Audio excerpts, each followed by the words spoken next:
I jolted awake to the sound of scratching at my bedroom window. 3 long, drawn-out scrapes against the glass, like claws seeking entrance. The full moon cast elongated shadows across my bedroom floor, and for a brief moment, I swore I saw a massive silhouette move across my wall. Too large to be human, too purposeful to be a trick of light. The night air felt unnaturally still as I stared at the window, waiting for the scratching to resume. Nothing came, but the silence felt even more threatening. I'm not usually the jumpy type. I'm a 28-year-old forest ranger who has spent countless nights in the wilderness. I know every natural sound these woods can produce, and that scratching didn't belong to any creature I recognized. My cabin sits alone at the edge of Black Ridge Forest. Miles from the nearest neighbor, it's typically my sanctuary, a place where I feel completely at peace.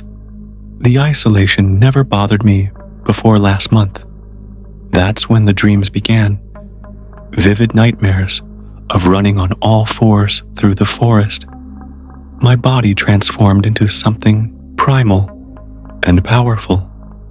I would wake, drenched in sweat, my muscles aching, as if I'd actually been running all night. But last night was different. Last night, I found mud and pine needles in my bed, my fingernails caked with dirt. I switched on my bedside lamp and examined my hands, now clean and normal. Had I been sleepwalking? The digital clock read 3:17 a.m., the dead of night, when the forest outside was at its most active. I grabbed my phone to check the lunar calendar. Full moon again tonight. The third one since I'd been attacked during a routine patrol. That day replays in my mind constantly. I was tracking what I thought was an unusually large wolf that had been spotted near hiking trails. Instead, I found something impossible. A creature hunched between wolf and man, its eyes reflecting an intelligence that sent ice through my veins. The memory fragments, after that, searing pain in my shoulder, the taste of blood, waking up 2 days later in the Ranger Station medical facility with a wolf attack on my record and a wound that healed too quickly to be normal. The doctors called it a miracle. I'm starting to think it was a curse. Another sound disrupted my thoughts, a low rumbling growl from somewhere in my living room. I froze, listening intently. It wasn't possible. I always lock my doors. The growl came again, closer this time, accompanied by the soft pad of heavy paws on wooden floors. My heart hammered against my ribs as I slowly reached for the hunting knife I keep in my bedside drawer. The doorknob to my bedroom began to turn slowly. I gripped the knife tighter, my palms slick with sweat. Whatever waited on the other side wasn't human. I knew that with bone-deep certainty. The door swung open to reveal nothing but darkness, yet the air felt charged with presence. "Who's there?" I called out, hating how my voice trembled. No response came, but the temperature in the room dropped noticeably. I swung my legs over the side of the bed, knife still clutched in my hand, and stepped cautiously toward the doorway. The hallway beyond stood empty, moonlight streaming through the windows, casting everything in silver and shadow. I made my way to the living room, every sense heightened to an almost painful degree. I could smell everything. The pine resin from the logs in my fireplace, the coffee grounds in my kitchen, a foreign musk that made the hair on my arms stand on end. My hearing seemed supernaturally sharp, picking up the scurrying of a mouse behind the walls and the distant hoot of an owl half a mile away. The front door stood wide open, swinging gently in the night breeze. I know I locked it. I always do. Outside, the forest seemed to be watching me, the darkness between the trees deeper than it should be. Something moved at the tree line, a flash of silver-gray fur and glowing amber eyes. It was massive, standing at least waist-high, on all fours. Our gazes locked for a heartbeat, and in that moment, I felt a strange pull of recognition. The creature turned and loped into the forest, disappearing among the trees. Without thinking, I followed, drawn by an impulse I couldn't explain.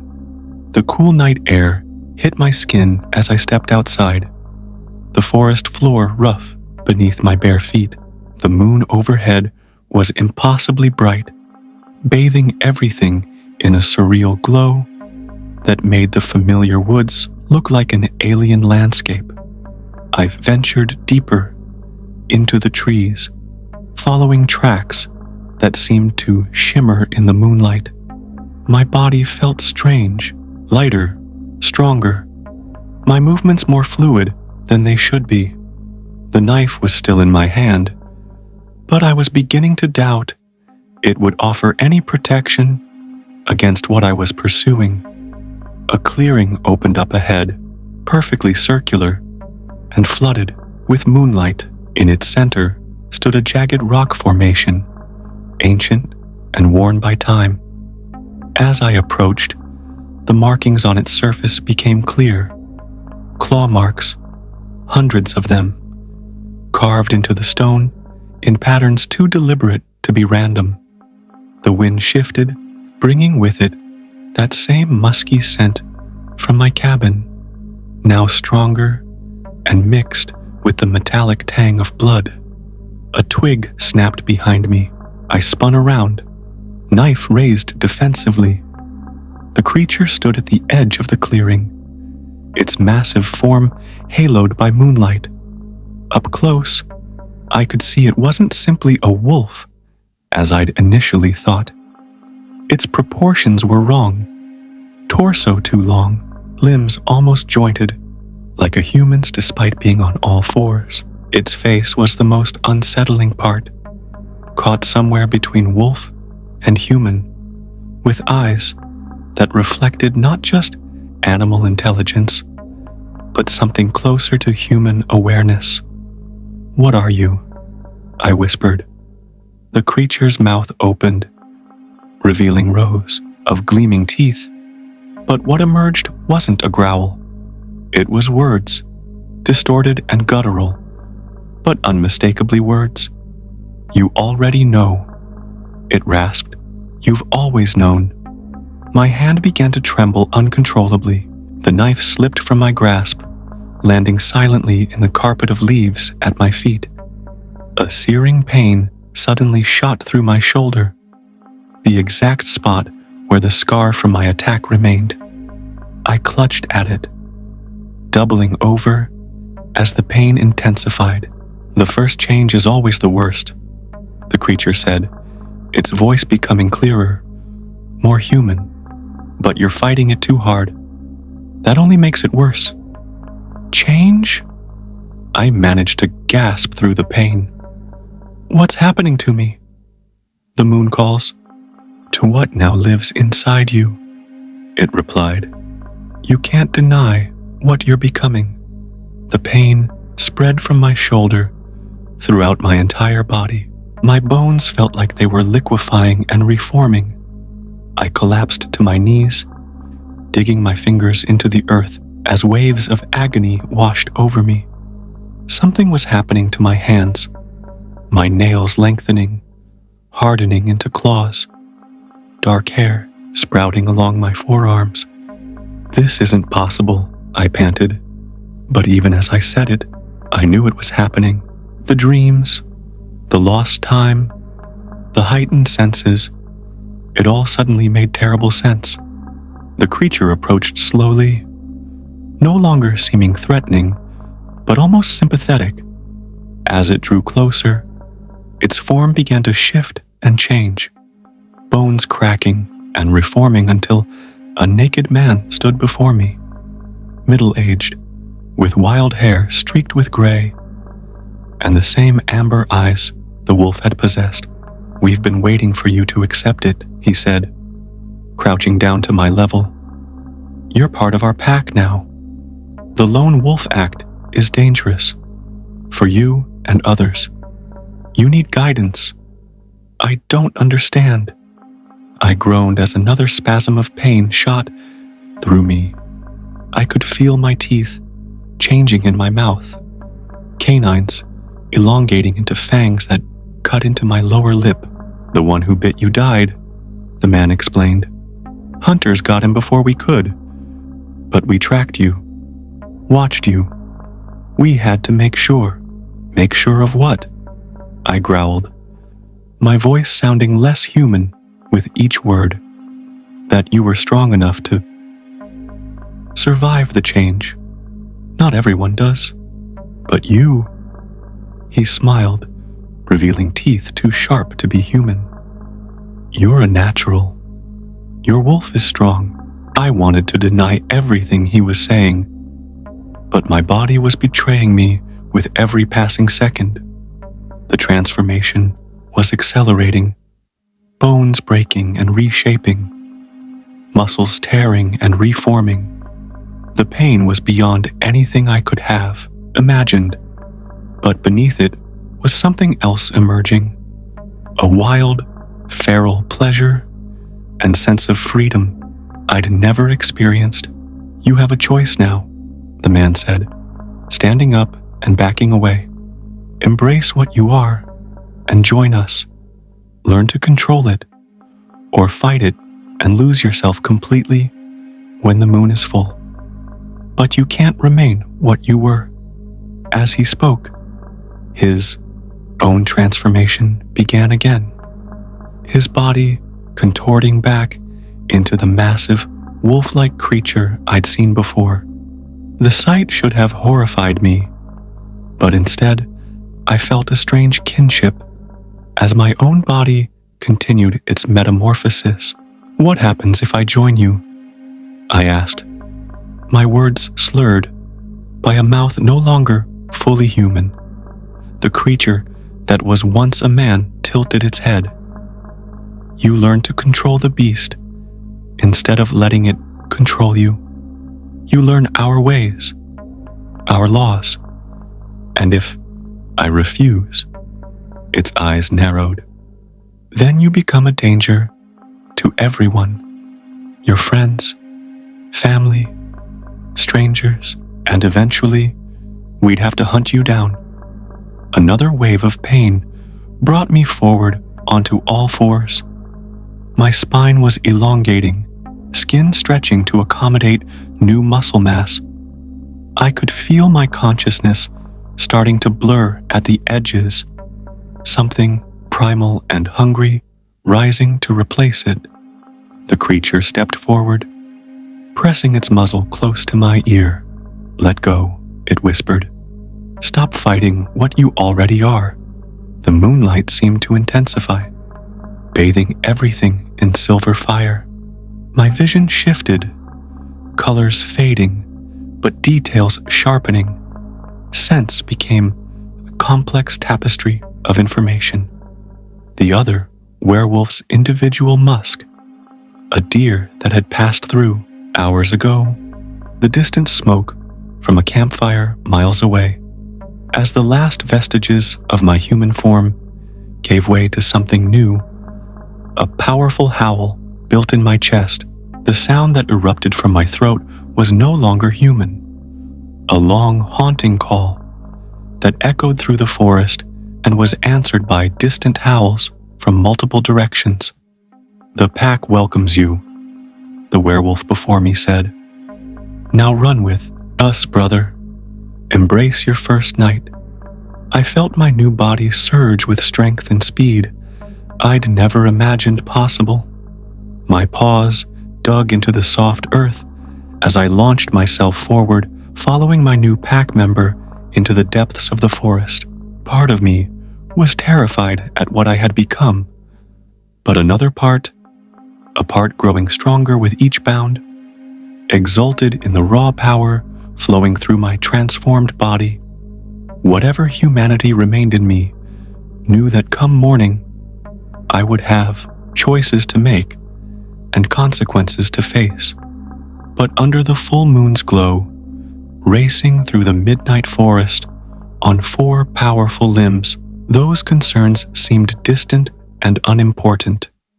Tonight belonged to the wolf. As we ran deeper into the wilderness, a chorus of howls rose around us. Shadowy forms emerged from between the trees. More werewolves, a dozen at least, all running in perfect formation. They circled around me, sniffing and nudging, accepting me into their ranks. I should have been terrified, but instead, I felt something I hadn't experienced in years: belonging. The Alpha, a massive black werewolf with silver running through its fur, approached me directly. It stood nearly 7 feet tall on its hind legs, towering over even the largest members of the pack. Its eyes held centuries of wild wisdom, and when it placed a clawed hand on my shoulder, I felt a connection form between us, primal and unbreakable. Tonight, we hunt, it growled, its voice resonating in my mind rather than my ears. Tomorrow, we teach you our ways. The pack moved as one entity through the forest, and I found myself naturally falling into their rhythm. My new body seemed to know instinctively how to move, how to track, how to communicate. Through subtle shifts in posture and soft vocalizations, we crossed territories I'd patrolled countless times as a ranger, yet everything looked and smelled different through my transformed senses. I tried to cling to my human thoughts, my memories, my sense of identity, but they were growing hazier with each passing minute. The wolf's instincts were becoming dominant, pushing my humanity into the background like a half-remembered dream. We came upon a scent that made every member of the pack freeze in unison. Humans, hunters, by the smell of gunpowder and metal that accompanied them. A low growl rippled through the pack, and I felt an answering rumble build in my own chest. No, the Alpha's command cut through the growing bloodlust. We do not hunt humans. That is our most sacred law. The disappointment that flooded through me was disturbing. Had I really just felt the urge to hunt people? My colleagues, possibly? The realization sent a shock of humanity back through my wolf's mind. The newly turned struggle with control, the Alpha told me, seeming to sense my internal conflict. That is why you need the pack. Alone, the beast rules. Together, we maintain our humanity, even in this form.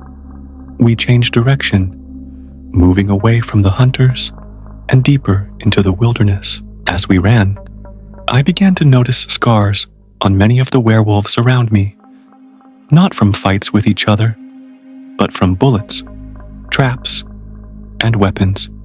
These creatures had been hunted, persecuted, just as I had hunted that unusually large wolf a month ago. The irony wasn't lost on me. I had become the very thing I once tracked. Was the creature that attacked me simply defending itself? Or was it something more purposeful, selecting me specifically for this transformation?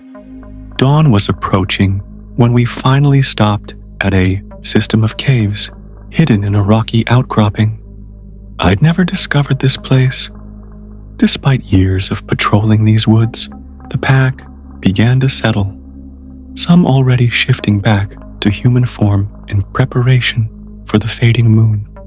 My own transformation reversed as painfully as it had begun, bones cracking back into human configuration, fur retracting into skin, muzzle shortening into a human face.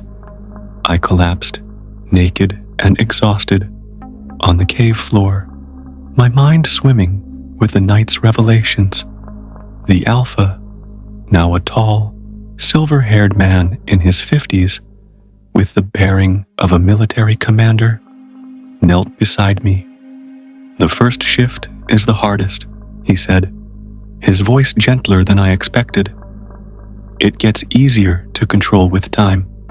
"What happens now?" I asked, my voice hoarse. "Now you have a decision to make," he replied. "You can try to go back to your human life, pretending this never happened until the next full moon forces the change again, or you can accept what you are and learn to master it. Can I ever be normal again? Is there a cure?" His expression hardened. "No. Once the curse or gift, depending on your perspective, is past, it's permanent. But it doesn't have to control your life. Many of us live among humans, holding jobs, having families. We simply disappear once a month for our transformation." Looked around at the others. In human form, they appeared ordinary, men and women of various ages and backgrounds. Nothing marked them as different, except the watchful intensity in their eyes. "How many of us are there?" I asked. "More than humans suspect, fewer than there once were. Hunters have culled our numbers over centuries." He handed me a bundle of clothes. "These should fit. Get dressed. We'll take you back near your cabin before full daylight." As I pulled on the borrowed clothes, my ranger training kicked in. I should report this, tell someone. But who would believe me? And what would happen to these people? These werewolves? If I did, would they be hunted down? Experimented on? "I need time to think," I said finally. The Alpha nodded. "You have until the next full moon to decide. But remember, transformed or not, the wolf is now part of you. Denying it will only make it stronger when it finally breaks free." They led me back through the forest. As the first light of dawn filtered through the trees, my cabin came into view, looking exactly as I'd left it. Had everything really happened? Or was I losing my mind? The Alpha placed something in my hand. A smooth stone pendant carved with the same marks I'd seen on the rock formation in the clearing. "For protection," he said, "and to contact us when you're ready." Before I could ask how a stone would help me contact anyone, the werewolves melted back into the forest, leaving me alone at the edge of my property. I entered my cabin cautiously, half expecting to find it ransacked by some animal intrusion. Everything was as I'd left it, except for the front door standing open and my muddy footprints leading from the threshold into the woods. I closed and locked the door, though I now understood how meaningless such precautions were against what prowled these forests. My reflection in the bathroom mirror showed no physical changes. Same face, same eyes, but something in my expression had altered. Something wild, and knowing that hadn't been there before. The stone pendant felt warm against my palm, pulsing faintly like a heartbeat. I placed it on my bedside table as I sank into bed, exhausted beyond words. As sleep claimed me, one question echoed in my mind. What would I choose when the next full moon rose? To run with the pack and embrace this new identity? or to fight against what I was becoming, clinging to my humanity at any cost. The scratching at my window returned just before consciousness faded completely. This time, I wasn't afraid. I knew exactly what waited in the darkness, beyond the glass. The question was whether it was still partly me, or whether I was now partly it,